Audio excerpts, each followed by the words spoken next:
the Lone Ranger.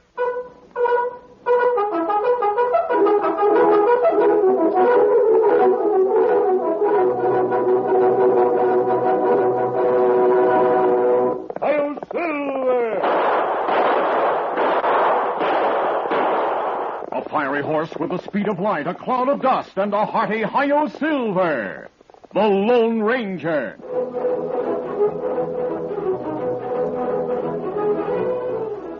Before this exciting adventure, a word from our sponsor.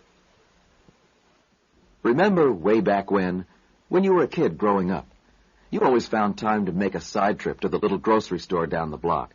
That's where you'd find the big display of Mickey snack cakes. Remember? Didn't it make you happy to pick up a Devil Delight and take a whiff? What a chocolatey smell. And remember the coconut-sprinkled Jim Jams or the cream-filled banana flips? Well, today, Merita Bakeries still make the Mickey snack cakes you used to love as a kid. That's why Mickey snack cakes are called Smile Food. The bakers know they're spreading smiles and sunshine wherever Mickey snack cakes are sold. Find a little neighborhood grocery store today, or a big modern supermarket. Look for the display of Mickey snack cakes. They're all there, like you used to remember. The Devil Delights, the Jim Jams, the banana flips. Treat yourself to some fresh memories. Treat yourself to a Mickey snack cake. Have a smile on us.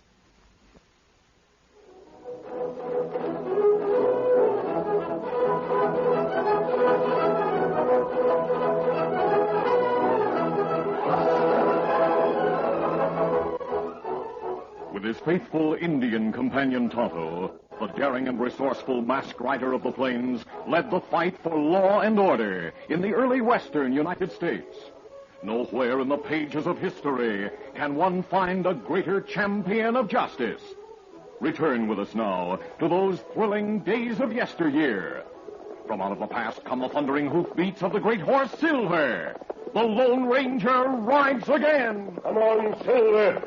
Let's go, big fellow. I'm Silver. Hooray!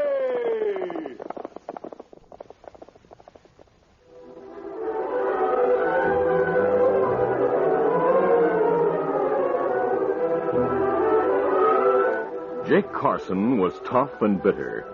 After the massacre of his wife and child by Indians, Jake had given up trying to make a living in the West and had turned outlaw. 3 years in prison had increased his bitterness, and he left there determined to take all he could from those who had been more fortunate than he. One day, Jake and a companion rode the trail from San Antonio, Texas, toward the Gulf Coast town of Corpus Christi. We ought to reach Corpus Christi by sundown, Sam. Now, listen, Jake. I agreed to come along with you when you said you had something worthwhile lined up. You haven't said what it is. I met a Mexican bandit after I went to prison. A week ago, he sent word for me to meet him at the Seaman's Cafe in Corpus Christi and bring a friend I could trust. That's all I know, Sam. Except that Pedro's message did say that he was planning something that would put a fortune in our laps. You haven't any idea what he has in mind? But I can tell you this much. Pedro isn't the type of hombre who gives out with a lot of big talk he can't back up. I took his side when some of the men ganged up on him in the prison yard once, and Pedro said he'd pay me back someday in a big way. I figure this is it. I hope we get a lot of cash out of it. We sure can use it. If I can believe Pedro, Sam, we'll wind up with plenty of cash. By tonight, we'll know just what Pedro has lined up for us. Get up there. Get it.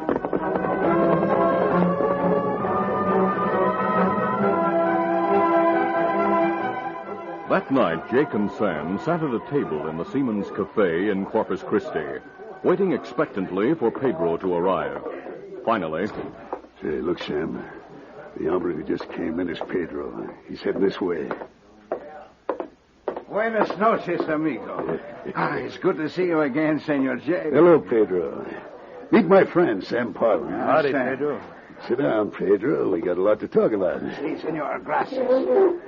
I got the letter you mailed from Nuevo Laredo, Mexico. What you doing down here in Corpus Christi? Oh, we must keep our voices down, senor. We must not be overheard. Oh, yeah, sure. After I left prison, I learned that General Juarez was recruiting forces to drive out Maximilian. I went to Monterey hoping to gain by the trouble. While there, I learned Maximilian had arranged for a shipment of gold to be sent from Corpus Christi. Enough gold to buy the loyalty of the Mexican troops and to stabilize his government. Go on. The sailing ship Matamoros sails regularly between Corpus Christi and Veracruz carrying bales of cotton. On its next trip, the gold will be taken aboard at night and hidden in the hold. How did you find out about it? In Monterey, I joined Juarez's forces. I was in charge of a scouting party that ambushed the Emperor's courier who was riding toward the border. The message he carried verified the plans. I took it, telling the men it was of little importance. Then I deserted and came here. I resealed the message and delivered it to the banker here who was to carry through the plans. That shipment will be well guarded. How do you figure the three of us can get it? Yeah, how about that, Pedro? Armed guards will put it aboard at night while the entire crew is on shore leave, and guards will take it from the ship at Veracruz. But there will be no guards aboard during the run to Mexico. Even then, with only 3 of us. Wait, amigo. I have planned well. We're listening. A friend of mine owns a fast boat. He uses it to bring in contraband. He will be in this port tonight. We will go aboard his boat and sail before the Matamoros leaves. Then we intercept it out on the Gulf and take the gold. When does the Matamoros leave with the shipment? It arrives tomorrow and leaves the following morning. How are we going to get that ship to stop? My friend's boat carries concealed cannon fore and aft. A few well-placed shots will be enough to bring the Matamoros to a stop, amigos.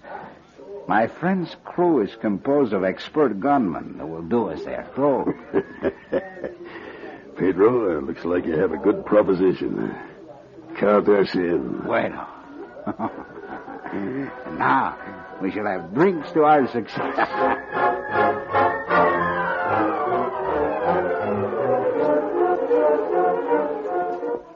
The following morning, the Lone Ranger and his Indian companion Tonto rode toward Corpus Christi.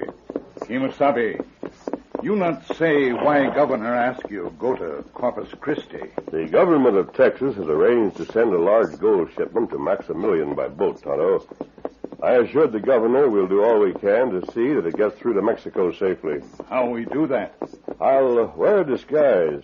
Then we'll ship as passengers. The boat is the Matamoros. And what we do with silver? Scout. We'll take them aboard, too.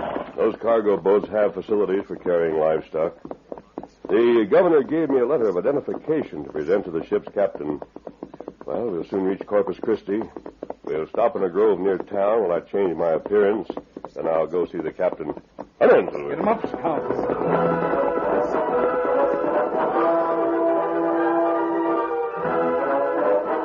Tonto waited at the cafe while the Lone Ranger went to see the ship's captain. Later, he met the masked man in a grove at the edge of town. Oh, Scout. Oh, fella. Easy, Scout. Easy, fella. Well, Tonto, everything's arranged. Kimasabi. Yes?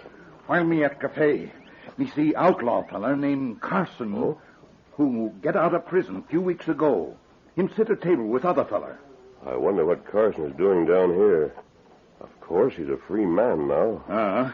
But while me there, Mexican fella come into cafe, and him go to table where Carson sit. Me hear fella with Carson say something. Ah, Pedro. We saw that ship you spoke about, the Matamoros dock this morning. Keep your voice down, Sam. Sit down, Pedro. We got plenty to talk about. That all me hear, Kimasabi. After that, them talk in low voice. Strange he should mention the Matamoros. That right. Tonto, those men will bear watching. We'll ride into town and see if they're still at the cafe. Now, let's go. Easy, fella. Come on, Silver! Up, Scout!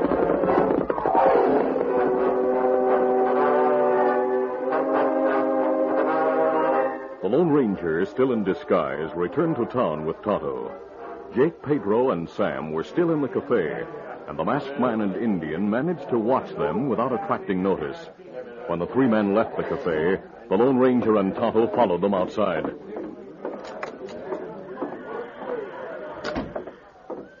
We're walking toward the docks, Tonto. Wait here with the horses. I'll see where they go, then meet you later. Me wait.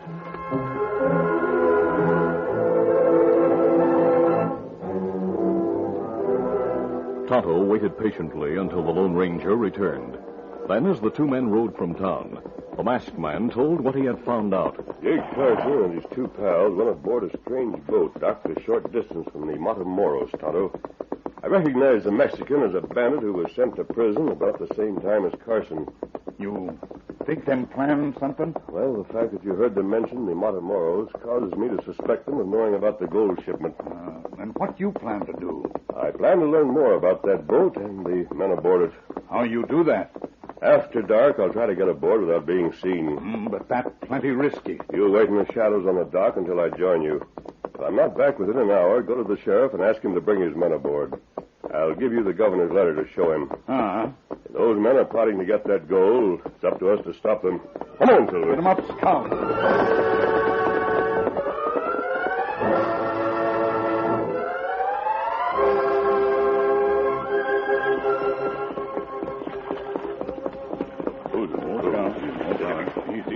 That night, the Lone Ranger and Tonto stopped their horses in the shadows near the wharf, where the strange vessel was docked. Lights shining from cabin on ship. Show man standing near gangplank. How will you get aboard? The moon hasn't come up yet. In the darkness, I'll go hand over hand up one of the mooring lines. If all goes well, I'll see you within an hour. Adios. Adios.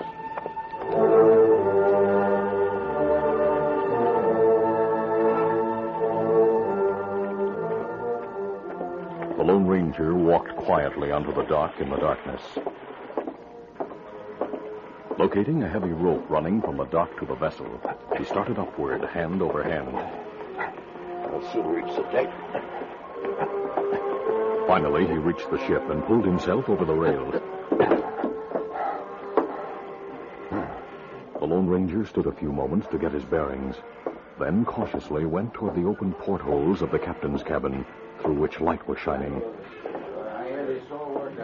Hearing the sound of voices within, he crouched beneath one of the portholes, listening. The Matamoros sails in the morning with a gold shipment, Captain. My plan is for us to sail at midnight tonight, then wait for it far out in the Gulf. Well, that suits me.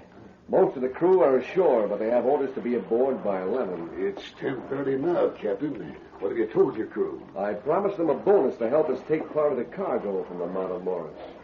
They don't know about the gold. Good. Jake and Sam are expert gunmen. They will come in handy when we board the Matamoros. Are the cannon fore and aft ready for firing, Captain? Yes, I inspected them a while ago. As he listened, the Lone Ranger failed to hear a soft step behind him. Suddenly... Reach you! I have a gun at your back. You make a move, I'll plug you.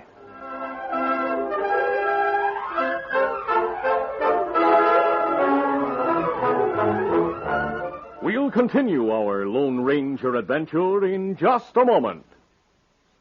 Times sure have changed. Time was when people saved cookouts and picnics for summer, and lazy Sundays spent under a big oak tree in the town park. Well, today's family eating habits are much more flexible. Mom might have forgotten how easy it is to fix a cook-in for lunch, maybe with hot dogs and baked beans, or a casual dinner with cheeseburgers, soup, and salad. And as you're planning your easygoing meals, don't forget to invite Merita, as in Merita hot dog and hamburger buns. Remember, Merita? We're the people who bake while you sleep. That's the only way Merita can promise you'll find the freshest rolls and bread and cakes the very next day on your grocer's shelf. But remember, we bake our famous hot dog and hamburger rolls all year long. So relax a little. Plan quick and easy meals your family will love. And don't forget Merita. Merita enriched hot dog and hamburger rolls. We're not just a summertime thing.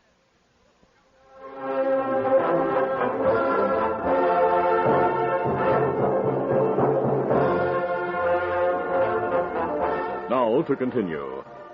Taken by surprise as he listened to the conversation inside the captain's cabin, the Lone Ranger quickly raised his hands. Well, what now? Just stand where you are. Captain! Captain, come quick! What's the matter here? I caught this hombre snooping under the open porthole. We cover him. Take his gun, Sam. Right. I have him. Bring him into my cabin. See. Get going, senor. He was listening to you talking in here, Captain. So, that is not good, Captain. I know. Go back to your post, Jenkins. You did well to capture this snooper. Aye, sir. Oh, Pedro, we better find out how much this hombre knows. If you listen even for a short time, you must know of our plans. I heard enough. There's something familiar about him. Hey, I remember seeing him in the cafe today. Who are you, senor? What does it matter? Why were you here snooping? I found out what I came to learn. We can't let him go, Pedro. We don't intend to. Let's drill him. Throw his body overboard. No, Senor Sam. We wait until we are out in the Gulf. Then we dispose of him. For the time being, we tie him and lock him in the cabin. Yeah, that's a good idea, Pedro. I'll send Jenkins to round up the crew right now. Then we'll sail before anyone comes looking for him. All right, tie him up. Sam placed the Lone Ranger's guns on a table. Then he helped tie the masked man to a chair. After he was securely tied, the captain and the other 3 men left the cabin. The Lone Ranger, still in disguise, realized he had to free himself before the ship sailed, with him aboard as prisoner. For a short time, he struggled to loosen his bonds, but without success. Must get loose somehow. Used to thinking clearly in emergencies, the Lone Ranger carefully observed his surroundings. He saw a small side table on which there were several glasses and a decanter of wine. He slid his chair across the cabin until he was beside the small table. Then he knocked the table over. The decanter broke into several pieces. Then the Lone Ranger rocked the chair to which he was tied until it, too, overturned. Sliding across the floor, he managed to grasp a large piece of the broken glass in his fingers. Patiently, and in spite of the painful cuts he suffered on his wrists, he scraped the edge of the glass against the rope until it finally parted. That did it. I can free my hands. A short time later, he had loosened his bonds and was free once more. Now for some action. He quickly picked up his guns, then climbed through a window onto the deck. The Lone Ranger realized the crew had come aboard and were getting ready to cast off. I'll have to act fast. Running swiftly along the deck in the shadows, the Lone Ranger fired several shots into the air. Then took cover between several barrels placed on deck near the gangplank. Keep away from that gangplank or you'll get shot.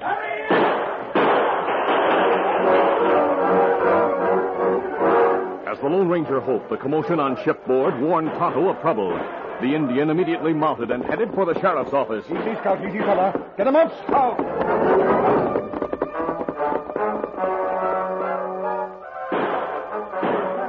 For a short time, the unexpected gunshots puzzled the gunman and the captain, until the crewman who had surprised the Lone Ranger came to the pilot house. Captain, the man you left tied up in your cabin has escaped. He must be the one who's covering the gangplank to keep us from sailing. One hombre can't hold out against all of us. Let us take the crew, Captain. We form 2 groups and attack him from both sides. We have to work fast. The shooting will attract attention. Come on, we'll gun him down, then leave the dock as quick as possible. Come on. Crouched behind the barrels, the Lone Ranger waited for the attack he knew would soon take place. So far, he had prevented anyone from pulling in the gangplank, but he realized he couldn't hold out long. Let's go! They're attacking from both sides.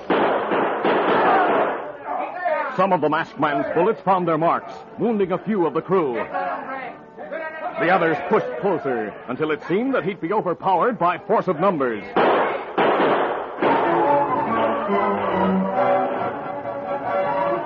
Then bullets began to fly from another direction. Hey, men coming up the gangplank. Tonto, with the sheriff and his men, ran up the gangplank, firing as they came.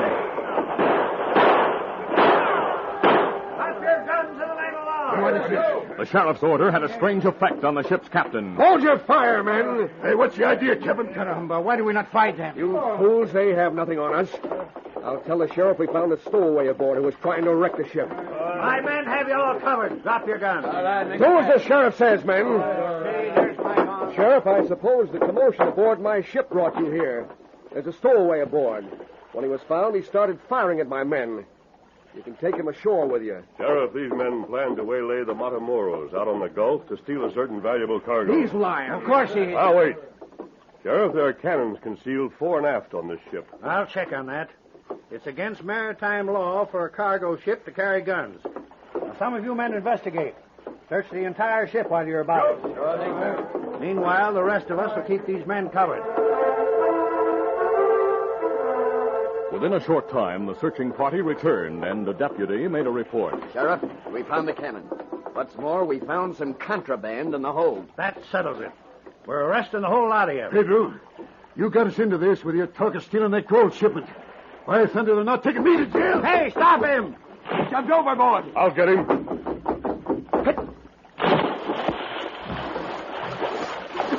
Don't get away from me. You're not getting away. Now, come here, you. For a few moments, the two men fought in the water. Then, gasping for breath, Jake Carson finally gave up. So I give up. I can't keep afloat. Throw down a rope ladder.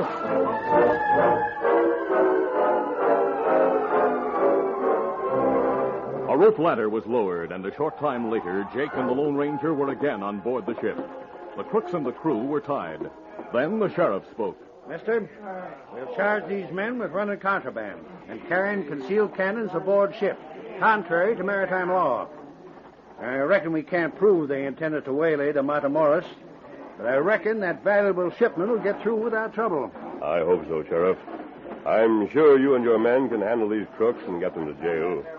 See, Tonto and I sail on the Matamoros in the morning, so we leave now and go aboard. Adios. So long, mister. And thanks to you, their plan was nipped in the bud. Let's go, Tonto. Oh, that hombre. He's clever and tough. Never have I met one like him before. He's clever, all right. And he can be plenty tough with crooks like you. I will remember his face in case we meet again. Won't do you any good. His real features are disguised. He usually wears a mask, but figured a disguise was better this time. Wait a minute. I thought his voice was familiar. Now that you say he usually wears a mask, I know he's the hombre who sent me to jail 3 years ago. He's the Lone Ranger.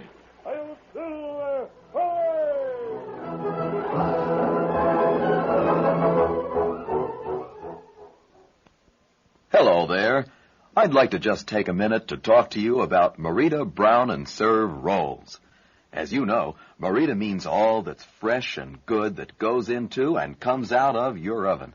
And Merita Brown and Serve rolls are the ones that bake to a flaky golden brown in just 6 minutes. There are 12 delicious Merita Brown and Serve rolls in every package. And if you don't use them all right away, that's all right, too. Merita guarantees freshness for several days after you buy them. Of course, in your freezer, they'll last indefinitely. But don't wait for company to have Merita Brown and Serves. Your family would love to have a basket of fresh, steaming hot rolls with breakfast, or lunch, or dinner. It'll mean you care. And what a delicious way to show your love. After all, your family deserves the best. They deserve Merita. Merita Brown and Serve rolls. Listen to the Lone Ranger.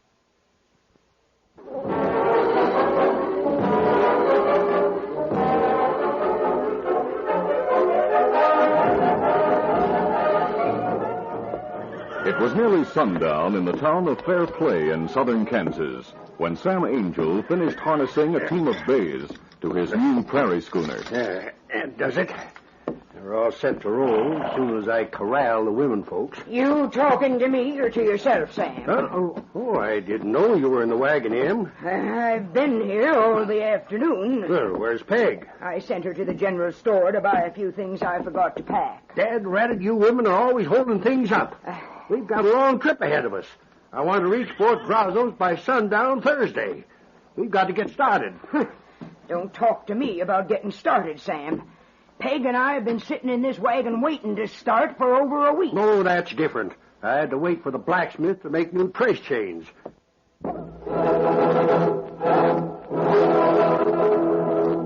Listen to the Lone Ranger, brought to you by special recording at this same time.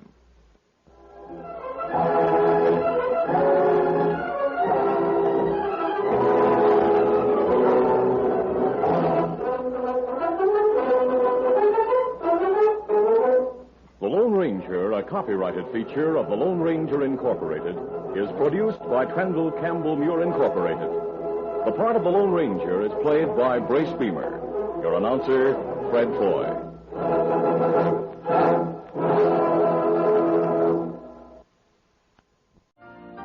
You've been listening to the OTR Gold Network. Find more classic radio at otrgold.com.